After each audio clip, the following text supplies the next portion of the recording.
Stage پر جلوہ افروز پیر طریقت شہزادہ مخدوم سمنا نازش اہل سنت معین المشائخ حضرت معین میاں صاحب قبلہ مدظ اللہ النورانی، نیشنل سطح کی جماعت اہل سنت کی ایک معروف تنظیم رضا اکیڈمی کے بانی و سربراہ الحاج سعید نوری صاحب قبلہ،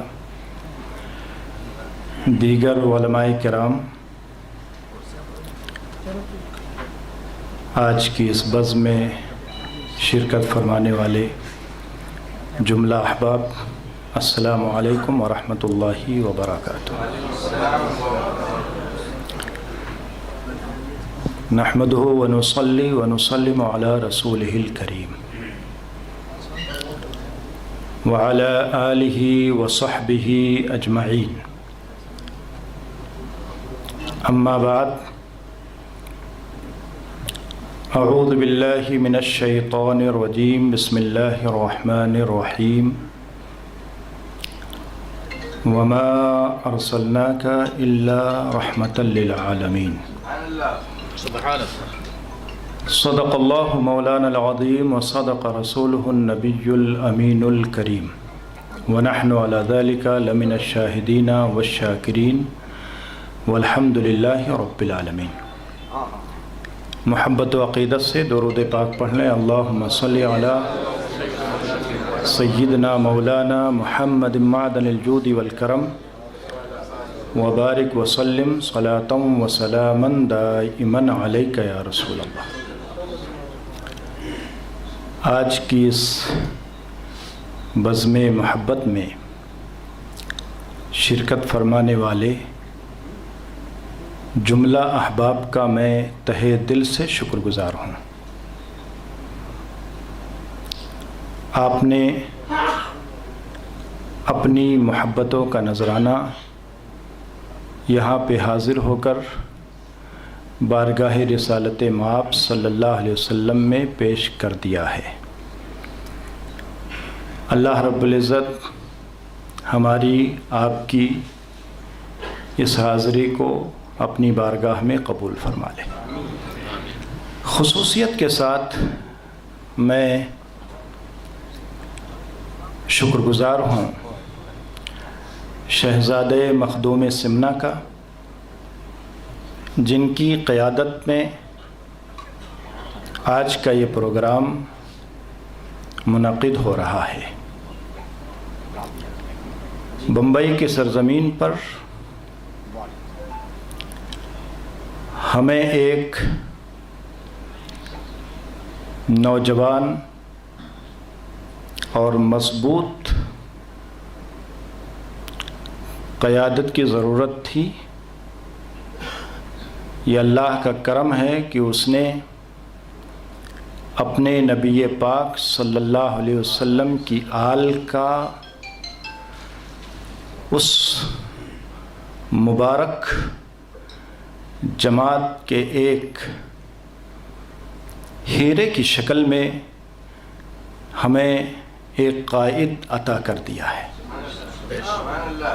اللہ رب العزت حضرت کا سایہ ہمارے سروں پہ دراز فرمائے۔ الحاج سعید نوری صاحب قبلہ، جو اس پرفتن دور میں اور نہایت نازک حالات میں جماعت اہل سنت کے لیے سرگرم عمل رہتے ہیں، یہ ان کا ہی حصہ ہے۔ ہم سب کی ذمہ داری بنتی ہے کہ ہم ان حضرات کے شانہ بشانہ چلیں اور جماعت کے اندر تنظیمی مزاج پیدا کریں۔ بغیر تنظیمی مزاج کے ہم کو سرخروئی نہیں مل سکتی ہے۔ سڑکوں پہ پتھروں کی تعداد لاکھوں میں ہوتی ہے، کوئی انہیں پوچھتا نہیں ہے، لیکن یہی پتھر جب دیوار کی زینت بن جاتے ہیں تب ہم اسے عمارت کی شکل میں یاد کرتے ہیں۔ ہمیں اگر عمارت بنانی ہے تو سڑکوں پہ پتھر بن کے نہیں رہنا چاہیے، دیواروں میں اپنے آپ کو پرونے کی ضرورت ہے۔ وہ کوئی اور دیوار نہ ہوگی، وہ دیوار مصطفیٰ ہی ہوگی، وہ مصطفیٰ جان رحمت جن کے ناموس پر قربان ہونے والا اپنے آپ پر جتنا فخر کرے کم ہے۔ آج اسی دیوار، اسی عمارت کو مضبوط کرنے کی ضرورت ہے، لہذا یہ بٹنے، بکھرنے، منتشر ہونے کا وقت نہیں ہے، متحد ہونے کا وقت ہے۔ اور متحد ہم ہوں گے کس نام پر؟ تو سرکار مدینہ صلی اللہ علیہ وسلم کے علاوہ اور کون سا نام ہوگا جس پہ ساری انسانیت متحد ہو سکتی ہے؟ آئیے متحد ہو جائیں، شہر بمبئی ہو یا ہندوستان کا کوئی اور گوشہ ہو، ہر جگہ ہمیں اتحاد کی ضرورت ہے، اور اتحاد کا خواب بغیر تنظیمی مزاج کے شرمندے تعبیر نہیں ہو سکتا ہے۔ میں شکر گزار ہوں عالی جناب یوسف ابرہانی صاحب کا بھی، جن کا بہت بڑا کردار ہے آج کے اس پروگرام کے رچانے بسانے میں۔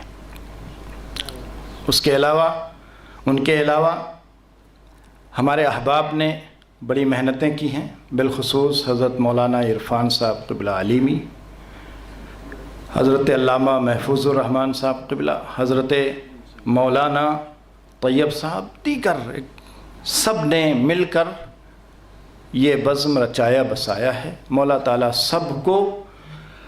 سب کو سعادت دارین سے مالا مال فرما دے۔ حضرات، قرآن پاک میں اللہ رب العزت ارشاد فرماتا ہے وَمَا أَرْسَلْنَاكَ إِلَّا رَحْمَةً لِّلْعَالَمِينَ، اے محبوب ہم نے نہیں بھیجا مگر عالمین کے لیے رحمت بنا کر۔ لفظ عالم خود اتنا وسیع ہے کہ اس کے جمع کی عام طور پہ ضرورت نہیں پڑتی ہے، پھر بھی رب قدیر رحمت للعالم نہیں فرماتا،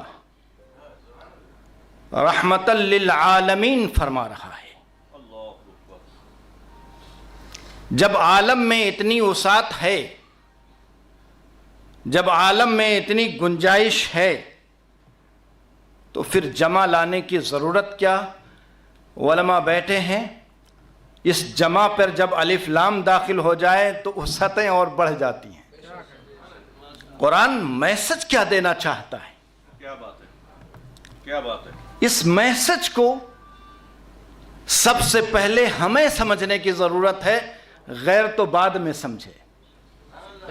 میسج کیا دینا چاہتا ہے؟ لفظ عالم سے بات بن رہی تھی، وَمَا أَرْسَلْنَاكَ إِلَّا رَحْمَةً لِّلْعَالَمِ کہہ دیا جاتا، بات بن جاتی، اس لیے کہ عالم کا ایک مفہوم ما سوا اللہ بھی ہے۔ اب ما سوا اللہ بچا کیا؟ لیکن نہیں، رب قدیر جمع کا لفظ لاتا ہے، قرآن پاک میں عالمین کا لفظ آتا ہے، وہ بھی الف لام کے ساتھ۔ مطلب کیا ہے؟ مطلب یہ ہے کہ یہ مصطفیٰ جان رحمت کی شخصیت کسی ایک دنیا کے لیے رحمت نہیں۔ ہم اپنی زبان میں بولتے ہیں یہ سائنسوں کی دنیا ہے، ہم اپنی زبان میں بولتے ہیں یہ انجینئروں کی دنیا ہے، ہم اپنی زبان میں بولتے ہیں یہ ڈاکٹروں کی دنیا ہے، ذرا دوسرے انداز میں دیکھو تو ہم یہ کہہ سکتے ہیں یہ انسانوں کی دنیا ہے، یہ جناتوں کی دنیا ہے، یہ فرشتوں کی دنیا ہے۔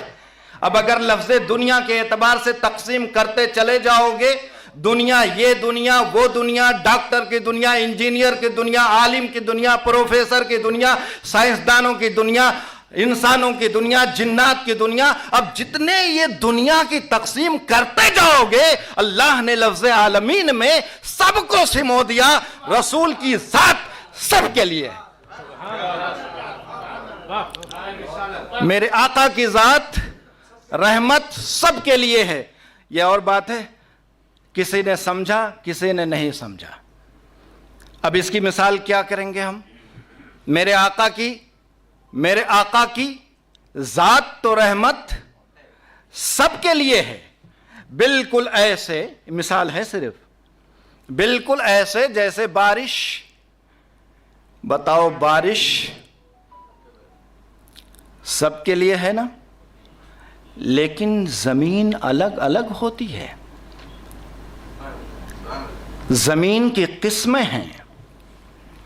ایک زمین سر سبز و شاداب ہوتی ہے، وہی بارش وہاں پر پودے اگا دیتی ہے، اور ایک زمین بنجر ہوتی ہے، بارش وہاں بھی ہوتی ہے لیکن بنجر زمین کو فائدہ نہیں ملتا۔ کچھ زمینیں ایسی ہوتی ہیں جو پانی کو اکٹھا کر لیتی ہیں، کچھ زمینوں میں یہ صلاحیت نہیں ہوتی کہ وہ پانی کو اکٹھا کر سکیں۔ یہاں بارش کی کمی نہیں ہے، یہاں بارش کا معاملہ نہیں ہے، بارش تو سب کے لیے رحمت تھی، یہ تو اپنے اپنے ظرف کا معاملہ تھا۔ یہی کچھ حال میرے آقا کا ہے، رحمت بنا کر میرے اللہ نے بھیجا ہے عالمین کے لیے، ایک عالم کے لیے نہیں، عالمین کے لیے۔ فائدہ سب نے اپنے ظرف کے اعتبار سے اٹھایا ہے۔ اس لیے اب معاملہ اپنے ظرف ہی کا ہو گیا، جیسا ظرف رہے گا آقا کے ذات سے اس کو اسی طرح فائدہ پہنچے گا۔ اس لیے جب فائدے پہ نظر جائے، رحمت کے پریکٹیکل ایشوز پر جب نظر جائے گی، تو وہاں پہ ہمیں زمین کو دیکھنا ہوگا، ہمیں اپنے آپ کو دیکھنا ہوگا، ورنہ اسلام آقا کریم صلی اللہ تعالیٰ علیہ وآلہ وسلم کو اللہ رب العزت نے عالمین کے لیے رحمت بنا کر کے بھیج دیا ہے۔ کوئی بھی دنیا ہو، ہر دنیا کے لیے میرے آقا کی ذات رحمت ہوگی، اور رحمت کی تفسیر الگ الگ کی جا سکتی ہے۔ وقت قلت دامنگیر ہے، پوری تفسیر نہیں ہو سکتی، اشارے کرتا ہوں۔ مثال کے طور پر اکنومیکل اعتبار سے جب دنیا چیختی ہے اور عالمی منظر نامے پہ آپ نظر ڈالیں گے تو کہیں آپ کو گلوبلائزیشن دکھائی دے گا، کہیں آپ کو کمیونزم کی دنیا دکھائی دے گی۔ عالمی سطح پر یہ دو نظام قائم تھے، ہم تھے ہی بول رہے ہیں، آپ بول سکتے ہیں کہ ہیں۔ ایک نظام ہے گلوبلائزیشن،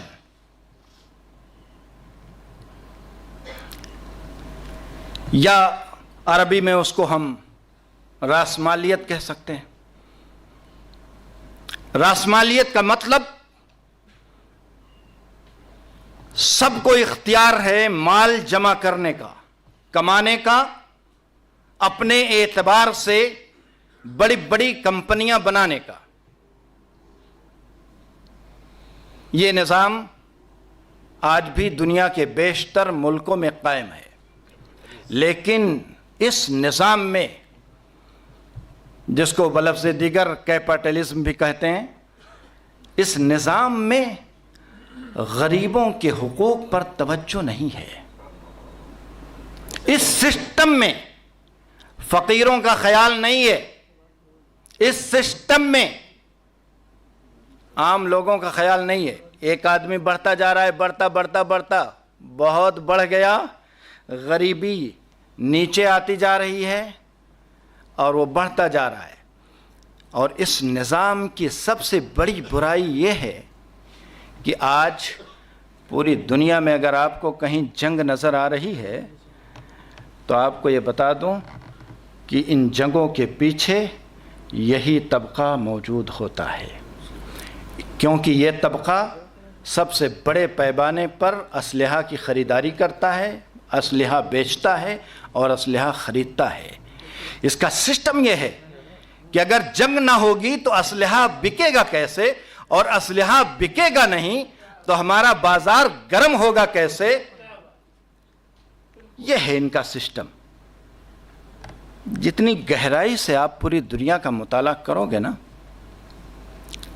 میں اسی لیے کہتا ہوں کہ اسلام کو سمجھنے کے لیے، نبی پاک صلی اللہ علیہ وسلم کے لائے ہوئے نظام کو سمجھنے کے لیے، ہو سکتا ہے ایک گاؤں کے ایک ماحول کو دیکھ کر کے آپ کو اسلام کی وسعت سمجھ میں نہ آئے۔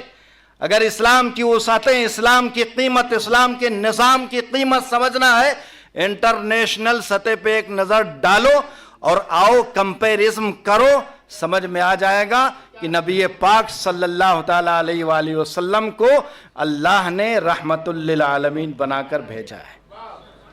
یہ ایک مثال صرف دے رہا ہوں میں۔ آج پوری دنیا میں آپ کو اگر جنگ کا ماحول نظر آ رہا ہے، اسباب اور بھی ہوتے، میں نہیں کہتا یہی اسباب ہیں، لیکن ان اسباب کے پیچھے ایک سرمایہ دار طبقہ بیٹھا ہوتا ہے، اور یہ سرمایہ دار طبقہ یہ اتنا ظالم ہوتا ہے، اتنا ظالم ہوتا ہے، اس کو انسان کے خون کی پرواہ نہیں ہوتی ہے۔ اور افسوس یہ ہے کہ اسی طبقے کی رہنمائی کرنے والا ایک اور سسٹم بیٹھا ہوتا ہے۔ ان کے دو چہرے ہوتے ہیں، ایک ہیومنٹی کا اعلان کرتا ہے اور دوسرا اسی ہیومنٹی کو قتل کرتا ہے۔ ایک قاتل ہے، ایک مقتول ہے، اور دونوں کا بڑا گہرا رشتہ ہے، اور دنیا جلتی چلی جاتی ہے، ان کو افسوس تک نہیں ہوتا ہے۔ اور اسی سسٹم کے ساتھ ایک سسٹم اور ہے جس کو ہم نے کمیونزم کا سسٹم ابھی بتایا آپ کو۔ یہ نظام ایسا ہے کہ یہ ساری دولت حکومت کے حوالے کرتا ہے، جو بھی کرے گی حکومت کرے گی۔ ایک خوبصورت سا نعرہ ہے ان کے پاس، وہ یہ کہ روزی روٹی سب کے لیے، حکومت سب کی، خیال سب کا۔ لیکن اس نظام نے لوگوں کی آزادی چھین لی۔ آزادی اس طور پہ چھین لی، حکومت جو کہے گی وہ آپ کو کرنا ہے، آپ خود ایک سرمایہ دار نہیں بن سکتے۔ تو کہیں خوبصورت نعرہ آیا لیکن آزادی چھن گئی، آپ کے ذات کی آزادی، آپ کے کام کرنے کی آزادی۔ اور نتیجہ کیا نکلا بعض ملکوں میں کہ بعض ملک تباہی کے دہانے پر پہنچ گئے اس سسٹم کی وجہ سے، کیونکہ جب انسان سمجھتا ہے کھانے پینے کو ملے گا تو بہت زیادہ محنت کرنے کی ضرورت کیا ہے۔ ہوا کیا نتیجہ کیا نکلا؟ نتیجہ یہ نکلا پورا ملک آرام پرستی کا شکار ہو گیا، کام کرنے والوں کی کمی ہو گئی، نہ بڑے بڑے انجینئر ملے، نہ بڑی عقل سے کام کرنے والے لوگ ملے، اور ملک تباہی کے دہانے پر پہنچ گیا۔ ایک طرف یہ سسٹم ہے، ایک طرف یہ سسٹم ہے۔ یہ پوری دنیا میں زیادہ تر یہ سسٹم لاگو ہے، لیکن ان دونوں نظاموں کے درمیان، کیپٹلزم کے درمیان اور کمیونزم کے درمیان، ایک نظام آپ کو نظام اسلام ملے گا جو رحمت للعالمین لے کر کے آئے ہیں۔ اس نظام کی خوبصورتی یہ ہے کہ یہ نظام نہ ذاتی حق چھینتا ہے اور ساتھ ہی ساتھ زکوٰۃ کا نظام دے کر فقیروں کا خیال بھی کرتا ہے۔ اگر آپ کو کیپٹلزم میں فقیروں پر ظلم ملے گا، اسلام اس کو ختم کر دیتا ہے۔ کمیونزم میں جہاں پر سب کچھ حکومت کو دے کر کے ذاتی اختیارات پر حملے کیے گئے، اسلام اس کی حفاظت بھی کرتا ہے۔ یہی وجہ ہے فرانس کا ایک اکونومسٹ یہ اعلان کرنے پر مجبور ہو جاتا ہے کہ میں دیکھ رہا ہوں ایک دن ایسا آئے گا کہ پوری دنیا کو اکنومیکل کرائسس سے اگر کوئی نظام نکال پائے گا تو وہ نظام اسلام ہے۔ پوری دنیا کو کیا میسج ملا آپ کو؟ کیا پتا چلا؟ یہ میں نہیں بول رہا ہوں، اور آپ کو خبروں میں آپ کو پتا چلا ہوگا رشیا کے پریزیڈنٹ کا اعلان ہوا ہے کہ اسلامک بینک کے سسٹم کو ملک میں لاگو کیا جائے، اور اس پر رشیا بڑی تیزی کے ساتھ کام کر رہا ہے۔ ہمارے بعض احباب جو ہمارے ساتھ کام کرتے تھے آج وہ اس سسٹم میں جا کر کے کام کر رہے ہیں، اور ایک دن آئے گا کہ رشیا پوری دنیا کو اسلام کا بینکنگ نظام پوری دنیا کو دے پائے گا۔ آئے گا وہ دن، وہ کام کر رہا ہے۔ پتہ کیا چلا؟ پتہ یہ چلا یہ جو سسٹم انسان نے بنایا نا، یہ انسان کے لیے مکمل طور پہ فائدہ مند نہ رہا، اور اس لیے نہ رہا کیونکہ اسے انسان نے بنایا ہے، اور اسلام کا جو نظام ہے اسے انسان نے نہیں بنایا ہے، اسے رب نے بنایا ہے، اور وہ جانتا ہے میرے بندے کے لیے فائدہ مند کیا ہے، نقصان دہ کیا ہے۔ اس نظام کی یہ خوبی ہے، یہ نظام رب کا بنایا ہوا ہے، اور رب نے ہمیں بنایا ہے۔ اب بنانے والا ہی جانے گا نا ایک انجن میں کون سا تیل کام کرے گا کون سا نہیں کام کرے گا، بنانے والا جانے گا، اور جو نہیں بنایا ہے وہ تو ایک گاڑی جو ڈیزل سے چل رہی ہو اس میں لا کر پیٹرول ڈال دو، یا انجینئر نے ایک گاڑی تیار کیا جو پیٹرول سے چل رہی ہو اس میں لا کر مٹی کا تیل ڈال دو، گاڑی چلے گی؟ یہی ہو رہا ہے۔ پتہ یہ چلا اگر دنیا چاہتی ہے سسٹم میں کرائسس نہ آئے، دنیا چاہتی ہے کہ دنیا بھوکمری سے نہ مرے، دنیا چاہتی ہے کہ جنگ سے نجات ملے، اسلام کے صرف اسی ایک سسٹم کو لاگو کر دو، میں دعوے کے ساتھ کہتا ہوں دنیا ان تمام کرائسس سے نکل جائے گی۔ صرف ایک سسٹم اسلام کے نظام اقتصاد کو ہی اگر دنیا نافذ کر لے جائے، اور آج بہت بڑے پیمانے پر لوگ سوچنے پہ مجبور ہو چکے ہیں۔ بلکہ میں آپ کو ایک خبر کے طور پر بتاؤں، ہماری گورنمنٹ آف انڈیا بھی اس سلسلے میں سوچ رہی ہے، اور اس سلسلے میں ازہر کے علماء کے ساتھ ہندوستان میں بھی میٹنگیں ہو چکی ہیں۔ اس کا مطلب کسی ضلع کے سطح پہ نہیں، اسٹیٹ کے سطح پہ نہیں، حکومتوں کے سطح پہ اب سوچا جا رہا ہے کہ دنیا کو کرائسس سے کون سا سسٹم نکال سکتا ہے۔ ایک بڑا طبقہ آج اس بات کو ماننے پہ مجبور ہو گیا ہے کہ دنیا کو کرائسس سے نکالنے والا ایک ہی سسٹم ہے، اور وہ سسٹم کون سا ہے؟ اور یہ کیوں ہے؟ اس لیے کہ قرآن کہتا وَمَا أَرْسَلْنَاكَ إِلَّا رَحْمَةً لِلْعَالَمِينَ، یہ ہے میرے آقا کا لایا ہوا نظام۔ آقا کا لایا ہوا نظام رحمت ہے۔ مثالیں بہت ہیں، بات بہت آگے جائے گی، بات لمبی ہوگی کسی اور موقع پر۔ اب میں پیغام دینا چاہتا ہوں اپنے نوجوان علماء کو۔ یہ مجمع ایسا نہیں ہے جو سننے کا محتاج ہے، یہ سننے والا مجمع یہاں حاضر نہیں ہے۔ آج یہاں پر جو لوگ حاضر ہیں وہ سنانے والے ہیں، سنانے والے لوگ ہیں۔ میری نظر دیکھ رہی ہے، ازہر یونیورسٹی سے فارغ علماء ہیں، دیگر بڑے مدارس سے باصلاحیت علماء بیٹھے ہیں۔ ہم دسیوں جلسے کریں گے، لیکن یہ ایک جلسہ دسیوں پہ بھاری ہوگا، کیونکہ یہاں پر جتنے لوگ حاضر ہیں اکثر و بیشتر لوگ اپنی اپنی فیلڈ کے ماہر اور بڑے بڑے لوگ ہیں۔ سب سے پہلی بات تو میں آپ سے یہ عرض کروں گا کہ ہم سناتے بہت ہیں، کبھی کبھار آؤ سال بھر میں ایک بار اس طرح جمع ہو کر کے سنا بھی لیں اور سن بھی لیں۔ آج وقت تو کم ہے، ورنہ میرا مزاج خود صرف سنانے کا نہیں ہے، سننے کا بھی ہے۔ آپ کی باتیں سنیں، آپ سے رائے لیں اور پھر اس پر عمل کیا جائے۔ آج پوری انسانیت انتظار کر رہی ہے، بھوکی ہے انسانیت، پورا ماحول بھوکا ہوا ہے، اور جتنے مسائل ہیں، جن مسائل سے ہم اور آپ گزر رہے ہیں، ان میں سب سے بڑی کمی جہالت کی ہے۔ علم کا گراف جیسے جیسے بڑھے گا، جہالت کا گراف گھٹے گا، مسائل کم ہوں گے اور خوشحالی آئے گی۔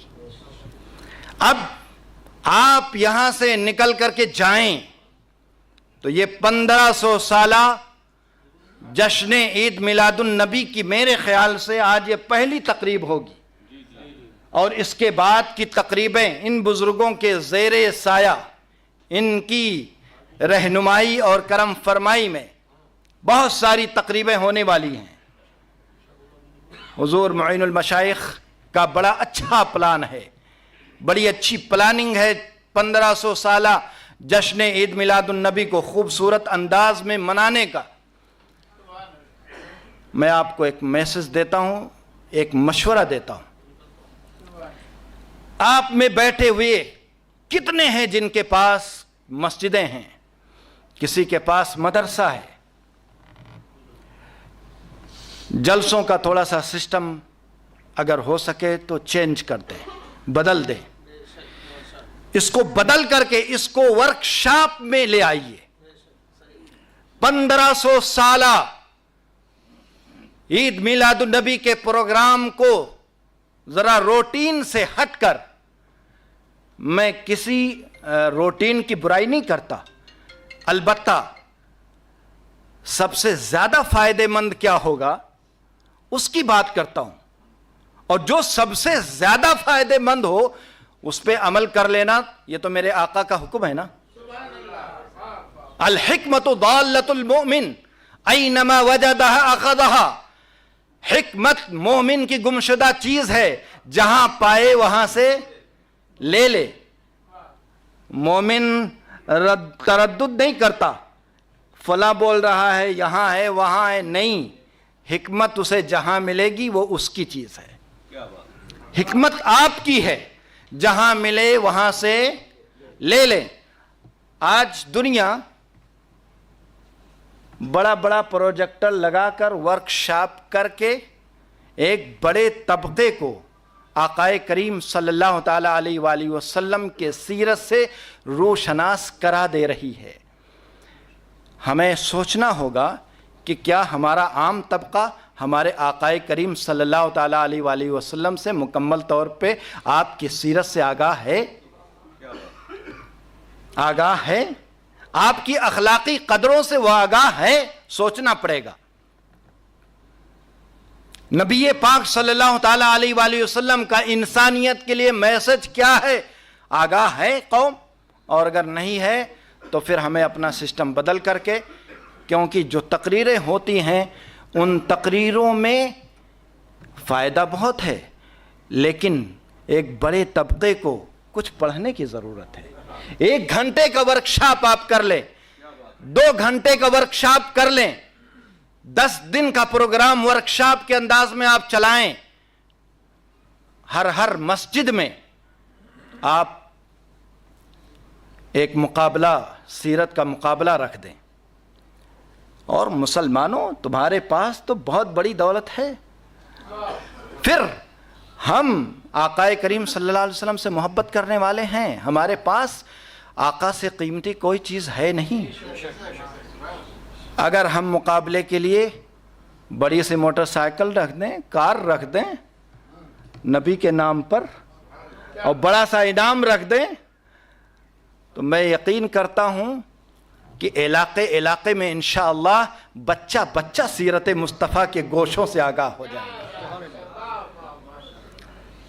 لاکھوں کی بریانی بنانے والی قوم اگر منظم ہو جائے تو گلی گلی بھی سیرت مصطفیٰ کی پرچم لہرا جائیں گے، گلی گلی میں سیرت مصطفیٰ کا پرچم لہرا جائے گا۔ لیکن آپ کو شعور کرنا پڑے گا، آپ کو احساس کرنا پڑے گا قوم بھوکی کس چیز کی ہے، قوم میں ضرورت کس چیز کی ہے۔ لیکن افسوس صرف اتنا ہے کہ ہم اپنے آپ کو منظم کرنے کی کوشش نہیں کرتے۔ آئیے منظم کر لیں، اپنے پروگراموں کو منظم کر لیں، ان کو تھوڑا سا، بہت زیادہ نہیں، تھوڑا منظم کریں گے تو انشاءاللہ العظیم اتنا بڑا میسج آپ کو ملے گا، اتنا بڑا آپ کام کر جائیں گے۔ اور مجھے بتاؤ، آقا کریم صلی اللہ تعالیٰ علیہ وآلہ وسلم کے میسج کی دنیا کو ضرورت ہے کہ نہیں ہے؟ بولو ہے کہ نہیں ہے؟ پوری دنیا کو ضرورت، اور ایسا میسج کسی کے پاس نہیں ہے۔ میں مثالیں دیتا ہوں، اگر آج کہا جائے کہ اے بھائی ذرا ظالم کی مدد کرو، ایک طبقہ فوراً اٹھ کر کھڑا ہو جائے گا، ارے مولانا ظالم کی مدد۔ لیکن 1400 برس پہلے میرے آقا نے فرمایا، انصر اخاک ظالما او مظلوما، اپنے بھائی کی مدد کرو چاہے ظالم ہو چاہے مظلوم ہو۔ کبھی آپ نے سنا ہے کہ ظالم کی مدد کرنی چاہیے؟ بولو، کبھی سنا ہے ظالم کی مدد کرنا چاہیے؟ صحابہ نے عرض کیا یا رسول اللہ مظلوم کی مدد کریں سمجھ میں آ گیا، یہ ظالم کی مدد کریں یہ سمجھ میں نہیں آگا۔ آقا نے فرمایا ظالم کو اس کے ظلم سے روک دو، یہی اس کی مدد ہے۔ آپ نے کبھی سنا کہ دشمن کے ساتھ بھی انصاف کرو؟ بولو، سنا آپ نے؟ دشمن کے ساتھ بھی انصاف کرو، دشمن کے ساتھ بھی انصاف کرو۔ میرے آقا نے قرآن پاک کی تصویر بن کر کے دشمنوں کے ساتھ بھی انصاف کیا۔ واقعہ نہیں سناؤں گا، آپ نے تقریروں میں واقعہ سنا ہے، جب حضرت عمر نے کسی منافق کی گردن اڑائی تھی، وہ کیا تھا؟ دشمن کے ساتھ بھی انصاف ہونا ہے، کیوں نہ ہو۔ قرآن کہتا لا یجرمنکم شنآن قوم علی ان لا تعدلوا اعدلوا هو اقرب للتقوی، کسی قوم کی دشمنی تمہیں اس بات پر آمادہ نہ کرے کہ تم اس کے ساتھ انصاف نہ کرو، انصاف کرو، یہی تقوی سے زیادہ قریب ہے۔ تو آپ بتاؤ کون سی پرسنالٹی ملے گی آپ کو جو آپ کو یہ بتائے کہ دشمنوں کے ساتھ بھی انصاف کرنا؟ ہمیں بدنام کیا گیا، اور جانتے ہو اس کی طرف تو قرآن نے اشارہ کر ہی دیا تھا جب اللہ نے فرمایا وَإِنَّكَ لَعَلَىٰ خُلْقٍ عَظِيمٍ، اے محبوب آپ کا اخلاق عظیم الشان ہے۔ علماء بیٹھے ہیں اچھی طرح جانتے ہیں، جب بات قرآن تاکید کے ساتھ بیان کرے تب معاملہ کچھ اور ہوتا ہے، جب سادہ انداز میں قرآن بات کرے تب معاملہ کچھ اور ہوتا ہے۔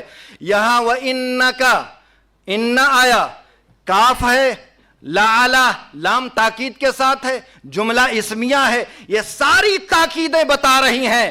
کچھ لوگ اسلام پر انگلی اٹھائیں گے، کچھ لوگ نبی پاک صلی اللہ تعالیٰ علیہ وآلہ وسلم کے کردار پر انگلی اٹھائیں گے، تو قرآن نے اعلان کر دیا وَإِنَّكَ لَعَلَىٰ خُلْقٍ عَظِيمٍ، اے محبوب لوگ کہتے رہیں گے پرواہ نہیں، آپ کا اخلاق تو عظیم الشان ہے، اور ایسا اخلاق کہ آپ کو کہیں اس کا جلوہ ملے گا نہیں۔ تاریخ میں کسی بھی پرسنالٹی کے یہاں، پوری تاریخ انسانیت میں جو اخلاق کے جلوے میرے آقا کے یہاں ہیں، کہیں آپ کو اس کی مثال ملنے والی نہیں ہے، صرف میرے آقا کے یہاں ہے۔ ٹائم کم ہے؟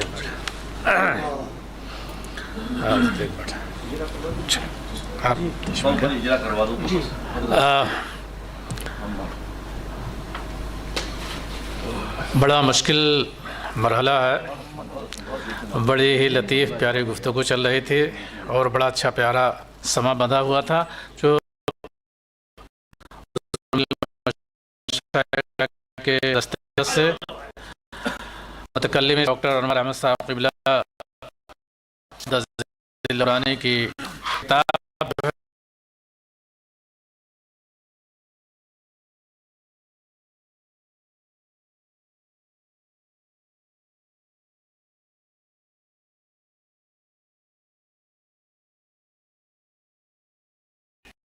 عظیم ادیب ہے، اور عالم عرب میں علماء عرب قدر کی نگاہ سے ان کی تحریر، ان کے مضامین، ان کے مقالات، ان کی کتابیں پڑھتے ہیں۔ ہندوستان سے زیادہ عالم عربی میں ان کی کتابیں پڑھی جاتی ہے۔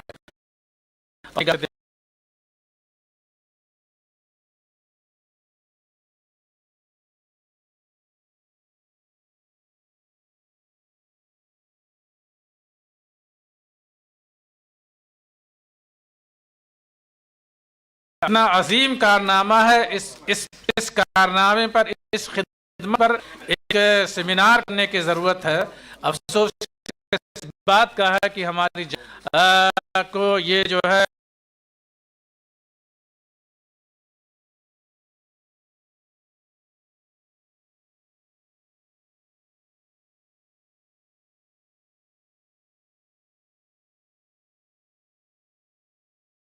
ایک عظیم کارنامہ ڈاکٹر صاحب قبلہ نے انجام ہے۔ جلوہ محمد مختلف خوبصورت جو ہے تحریر ڈاکٹر صاحب قبلہ کی ہے، جامع تحریر ہے، اور مختلف گوشوں پر آپ حضرات یہ خوبصورت منظر دیکھیں۔ حضور معین المشائخ دامت برکاتہم القدسیہ کے دست ناز سے اس کی رونمائی ہو رہی ہے۔ حضور معین المشائخ دامت